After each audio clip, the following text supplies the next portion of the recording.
राघोबा दादांनी पत्र पाठवलं, अहिल्या देवी राज्य खाली करा आणि आमच्या ताब्यात द्या. अहिल्या देवीने उत्तर दिले, राज्य कुणाच्या बापाचं नाही, राज्य शिवरायांच्या गादीचं. छत्रपतींकडून आम्हाला निरोप येऊ द्या, आम्ही हसत हसत राज्य देऊ. छत्रपतींच्या शिवाय कुणाचा निरोप ऐकायला आम्ही बांधील नाही. रक्ताचं पाणी करून आमच्या बापदादांनी हे राज्य उभं केलंय. प्राण गेला तरी आम्ही ते राज्य तुम्हाला देऊ शकत नाही. आमचा 1000 महिलांची फौज त्या ठिकाणी निर्माण केली. सगळ्या पहिल्यांदा पुढे येऊन सैन्यामध्ये सामील होण्याची पद्धत कुणी चालू केली असेल या भारत खंडामध्ये तर ती पुण्यश्लोक राजमाता अहिल्यादेवी होळकरांनी. आणि निरोप पाठवला, पत्र पाठवलं राघोबांना, राघोबा पेशवे हे राज्य आम्ही देणार नाही, तुम्हाला लढावं लागेल आमच्या दुर्गा सेनेशी. 4000ची महिलांची फौज तुमच्या 40,000च्या फौजीशी लढा करणार. या ठिकाणी आम्हाला हरवून गेलात तरी जाऊन सांगणार काय पुण्याला, बायकांना हरवून आलो म्हणून. आणि आमच्याकडून हरलात तर पुण्याला जायचंच नाही. निम्म्या सैन्यानं या ठिकाणी शिप्रा नदीत जीव द्यायचा आणि निम्म्या सैन्यानं महेशमती नगरीत जाऊन नर्मदा नदीत जीव द्यायचा. घरी जाणं तुमचं काम नाही आणि जाऊन सांगणार काय बायकांच्या पुढं, बाईकडून हरवून आलो. आम्ही जिंकलो तरी जिंकलो आणि आम्ही हरलो तरी सुद्धा जिंकलो. आणि हे पत्र वाचलं आणि थरथरत्या हाताने राघोबा पेशव्यांनी खाली टाकलं आणि परत पत्र पाठवलं, अहिल्यादेवी आम्ही तुझी गंमत करत होतो, आम्ही या ठिकाणी युद्धासाठी आलोच नाही. अहिल्यादेवीने पत्र पाठवलं, जाळ कर मेल्या तुझा तिकडं, आम्ही चांगलं ओळखतो या ठिकाणी कोण चांगलं कोण वाईट. आमच्यात छत्रपती शिवाजी महाराज की, धर्मवीर छत्रपती संभाजी महाराज की, पुण्यश्लोक राजमाता जिजाऊ मासाहेब की जय. भवानी येळकोट येळकोट. अरे आवाज. या ठिकाणी पुण्यश्लोक कर्मयोगिनी राजमाता लोकमाता जनमाता असणाऱ्या अहिल्यादेवी होळकर यांच्या 301व्या जयंतीच्या निमित्तानं आपण हा पुण्यश्लोक राजमाता अहिल्यादेवी जयंती उत्सव या ठिकाणी यवतगावचे बुलेश्वर मित्रमंडळ खोपटे वस्ती, बुलेश्वर नगर, सिद्धनाथ मित्रमंडळ मानकववाडी आणि सर्व यवत ग्रामस्थ यांच्या वतीनं ही जयंती आयोजित केलेली आहे. या जयंतीच्या प्रसंगी उपस्थित असणाऱ्या सर्वच मान्यवरांचं आयोजकांच्या वतीनं हार्दिक असा आभार व्यक्त करण्यात येत आहे. मान्यवरांचं या ठिकाणी हार्दिक स्वागत. यवतगावचे उपसरपंच सुभाष बाप्पू यादव, माजी उपसरपंच सदाबाप्पू दोरगे, आमचे गुरुवर्य महासासर झोपडपट्टी सुरक्षा दलाचे अध्यक्ष दत्तात्रयजी डाजर, माजी जिल्हा परिषद सदस्य गणेशरावजी कदम, त्याचप्रमाणे राष्ट्रवादीचे कृषी विभागाचे नूतन जिल्हाध्यक्ष रामदासजी दोरगे, माजी पंचायत समितीचे उपसभापती नितीनराव दोरगे, पुणे जिल्ह्याचे युवा नेते मान्य श्री सनी पाटीलजी देवकाते, रवी शेठजी लोखंडे, माजी पंचायत समिती सदस्य कोंडलिक नानाजी खोटवाड, माजी पंचायत समिती सदस्य दौलत अण्णाजी ठोंबरे, माजी सभापती मान्य श्री शरदरावजी कोळपे, सर्वच मान्यवरांचं त्याचप्रमाणे आमचे पीसी भाई असतील तर आपले या ठिकाणी हार्दिक स्वागत. सर्व गकडे ताई असतील, आमच्या विद्यमान पंचायत समिती सदस्य पडळकर ताई असतील, ग्रामपंचायत सदस्य कोळपे ताई असतील, ग्रामपंचायत सदस्य बिचकुले ताई असतील, त्याचप्रमाणे ग्रामपंचायत सदस्य धुळानानाजी भिसे असतील, गंगारामजी चोरमले असतील, आमचे दुसरे गंगारामजी चोरमले असतील, सर्व खोपटे वस्ती मानकोबा वाडा आणि आपल्या यवत परिसरातून सर्व उपस्थित राहिलेल्या सर्वच मंडळींचं हार्दिक हार्दिक असं स्वागत करतो. एखादा आपली सर्व मंडळी आहेत, आपल्या घरातली मंडळी आहेत, त्यामुळे पाहुण्यांचं नामूल्य गरजेचं आहे. आपलं एखादं नाव हुकलं तरी काही हरकत नाही. आता या ठिकाणी जे गजनृत्य झालं त्यांचंही हार्दिक असा आभार व्यक्त करतो आणि आपण कार्यक्रमाला या ठिकाणी सुरुवात करणार आहोत. या ठिकाणी आमच्या यवतगावचे ज्येष्ठ नेते, आमचे मार्गदर्शक, माजी पंचायत समिती सदस्य, प्रत्येक कार्यक्रमामध्ये आवर्जून उपस्थित राहणारे, आम्हाला मार्गदर्शन करणारे मान्य श्री कोंडलिक नानाजी खुटवड यांच्या हस्ते आज सन्मान होईल. नानांना विनंती आहे की आपण तो सन्मान करायचा आहे. 31 मे 1725 हा दिवस अहिल्यानगर जिल्हा, जामखेड तालुका आणि शिना नदीच्या किनारी असलेलं चौंडी हे गाव आणि या गावामध्ये मानकोजी पाटील शिंदे, कौशल्या माता शिंदे यांच्या घरामध्ये एक कन्यारत्न जन्माला आलं. कन्यारत्न जन्माला आणं म्हणजे नुसती कन्या जन्माला नाही आली. या ठिकाणी तुळजापूरची आई भवानी त्या घरामध्ये जन्माला आली. मांढरची काळूबाई त्या घरामध्ये जन्माला आली. कोल्हापूरची अंबाबाई, माहूरची रेणुका आणि वणीची सप्तशृंगी माता प्रत्यक्षानं कालिका या मानकोजी शिंदे पाटलांच्या घरामध्ये जन्माला आली. तिचं नाव म्हणजे कर्मयोगिनी, धर्ममाता, लोकमाता, जनमाता, पुण्यश्लोक राजमाता अहिल्यादेवी होळकर. बरं का, वयाच्या 8व्या वर्षी ज्यांचा विवाह झाला आणि विवाह अशा तशा घरामध्ये नाही झाला, ज्यांचं जगणं तलवारीच्या टोकावर आहे. होळकरांच्या घरातला माणूस उमऱ्याच्या बाहेर पडला तर जिवंत घरी माघारी आला आणि डोळ्यासमोर उभा राहिला तरच जिवंत, नाहीतर तो जिता घरी येईल का नाही सांगता येत नाही. असं घरानं म्हणजे होळकर घरानं छत्रपती शिवरायांनी निर्माण केलेलं रयतेचं स्वराज्य आणि ते स्वराज्य सांभाळताना थोरल्या बाजीराव पेशव्यांकडे कारभार आला आणि अटकेपार झेंडे लावले गेले म्हणे. पेशव्यांचे झेंडे अटकेपार जरी लावले गेले असतील मराठ्यांचे, तरी ते लावण्यात अतिशय सिंहाचा वाटा ज्या घराण्यांचा आणि ज्या सरदारांचा होता त्या घराण्यामध्ये होळकर घराण्याचं नाव प्रामुख्याने घेतलं जातं आणि माधवराव शिंदे घराण्यांचं नाव घेतलं जातं. शिंदे घराण्यानं, होळकर घराण्यानं या ठिकाणी पराक्रमाची शर्त घेतली आणि ते पराक्रमी वीर म्हणजे मल्हारराव होळकर. मल्हारराव होळकर मोहिमेच्या निमित्तानं जात असताना चौंडी गावामध्ये मुक्काम झाला आणि शिना नदीच्या काठावर वाळूमध्ये एक शिवलिंग घडवणारी मुलगी, 8 वर्षाची मुलगी मैत्रिणींसोबत खेळत होती. एक घोडा बेभामपणे सुटला आणि तो घोडा बेभामपणे या मुलींच्या दिशेने धावला. आता मुली त्या घोड्याच्या पायाखाली चिरडतील का काय अशी परिस्थिती निर्माण झाली. सगळ्या मैत्रिणी अगं अहिल्ये पळ, अगं अहिल्ये पळ म्हणता म्हणता त्या ठिकाणी बाजूला पळून गेल्या. पण जे शिवलिंग निर्माण केलं होतं, आपली पालथी मांडी घालून दोन बाजू, दोन हाताच्या दोन बाजू, दोन शिवलिंगाच्या बाजूला ठेवल्या आणि अहिल्या तशीच थांबली. महाराज मागून मल्हारराव होळकर आले, त्यांनी तो घोडा आवरला आणि म्हणले, कार्टे अगं तुला डोक्याचा भाग आहे की नाही? घोड्याच्या टाचाखाली आली असतीस तर मरून गेली असती. तेव्हा तिनं मान वळवून बघितलं आणि मल्हारराव होळकरांना म्हणाली, जे आपण निर्मावे ते आन प्राण रक्षावे. याप्रमाणे शिव म्हणजे धर्म आणि धर्माचं रक्षण करण्यासाठी जीव गेला तरी ही अहिल्या मागे फिरणार नाही. आणि हे वाक्य ऐकण्यासाठी मल्हारराव होळकरांच्या सोबत त्या ठिकाणी एक व्यक्ती उपस्थित होती. त्या व्यक्तीचं नाव म्हणजे थोरले बाजीराव पेशवे. थोरले बाजीराव पेशव्यांनी तिथं असणाऱ्या स्थानिक कारकुनास विचारलं, कुणाची ही पोरगी? म्हणे मानकोजी शिंद्याची. मराठ्यांचे पाटील का? म्हणे हे नाही म्हणे, धनगरांचे पाटील आहेत हे. वा मल्हारराव, या पोरीला सून करून घ्या, तुमच्या घराण्याचं नाव उज्ज्वल करेल. आणि झालंय तसंच महाराज. त्यांचा मुलगा खंडेराव हा लग्नासाठी मुलगी शोधत होते आणि अवतान धाडलं मानकोजी शिंद्यांच्या घरी.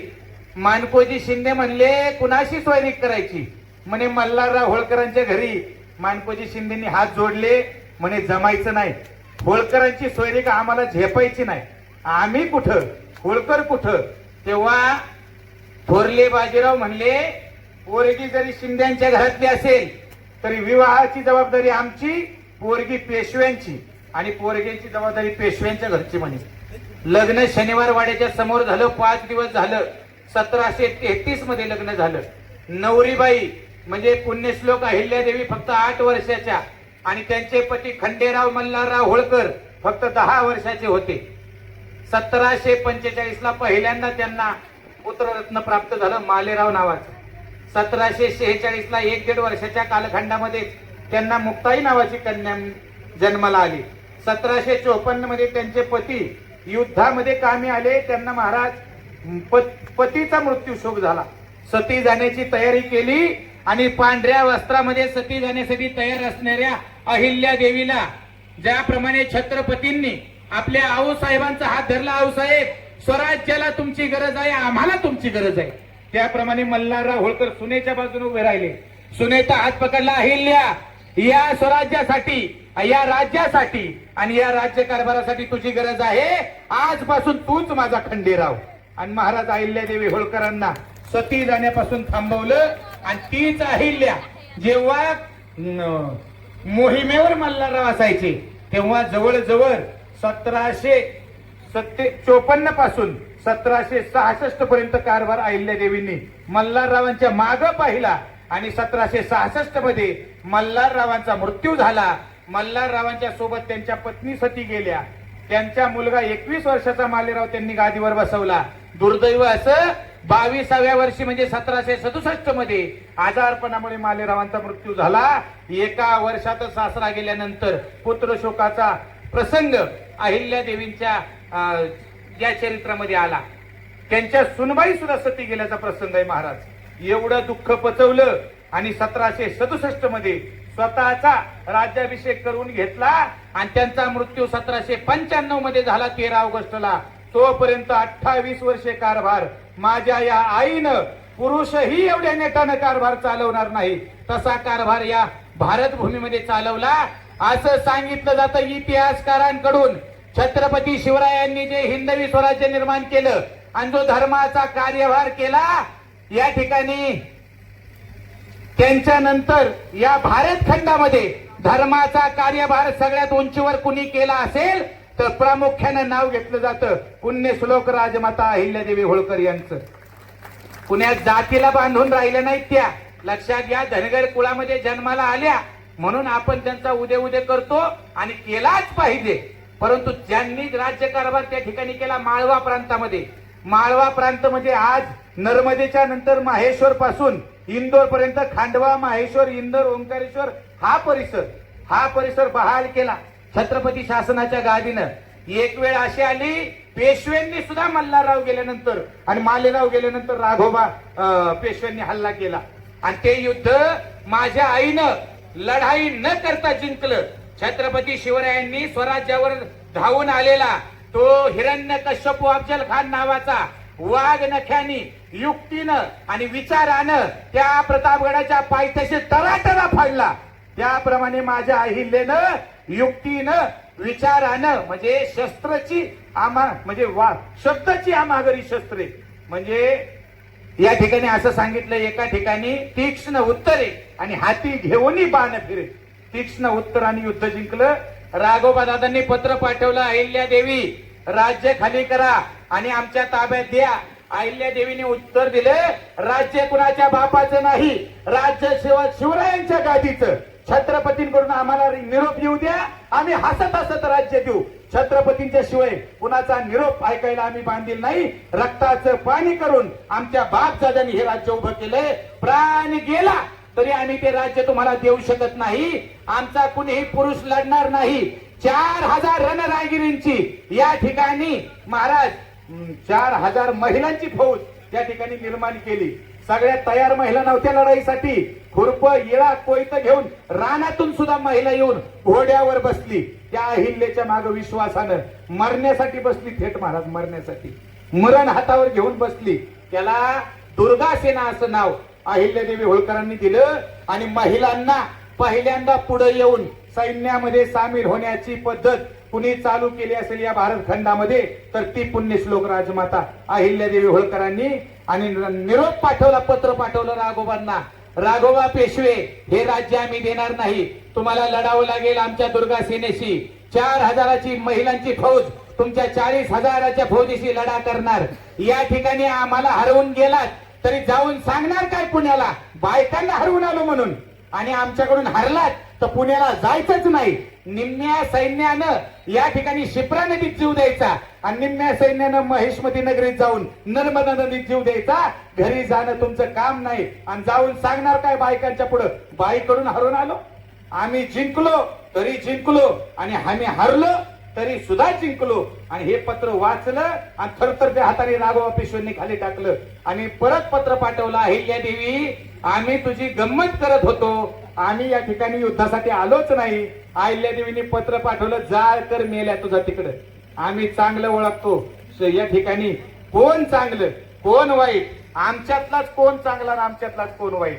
फार वाईट शब्द बोलायचे नसतात पण आज धर्माची परिस्थिती वाईट आहे. या ठिकाणी जाती जातीमध्ये वाटलं जाणं चुकीचं आहे.